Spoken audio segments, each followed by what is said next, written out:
Welcome back. President Abdel Fattah el-Sisi expressed his appreciation to the role played by the African Development Bank in addressing development issues in Africa, especially in light of mounting global economic challenges.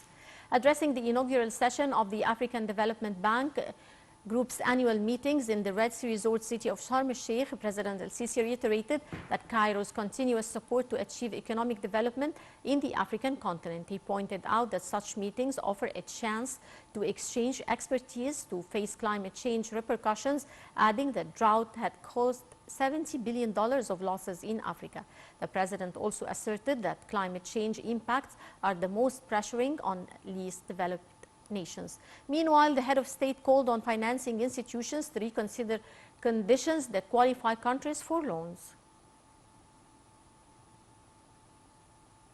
Prime Minister Mustafa Madbouli held on Wednesday the cabinet meeting in the new administrative capital. Madbouli asserted the significance of hosting the African Development Bank Group annual meetings in Sharm el-Sheikh, which he said contribute in achieving the continent's economic development.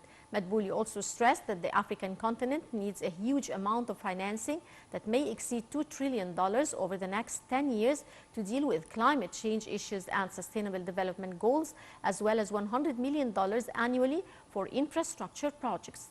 Meanwhile, the Premier raised the citizens' appreciation and pleasure during his visit to the Valley Village for what have been accomplished within the framework of Decent Life Initiative. Foreign Minister Sameh Shoukry heads to Geneva on Wednesday to hold several meetings with presidents and officials of a number of international authorities and organizations. During his visit, Shoukry will meet with the Deputy of UN Secretary General for Human Affairs and Emergency, Martin Griffith, and UN High Commissioner for Refugees Affairs, Filippo Grandi, as well as UN High Commissioner for Human Rights, Amy Probe. The meetings will tackle boosting joint cooperation and enhancing coordination for efforts concerning regional and international issues, including Sudan's file. The top diplomat will also hold a meeting with UN Special Envoy to Syria for consultation over means of dealing with the Syrian crisis and fostering the international efforts to solve it. Clashes between rival military factions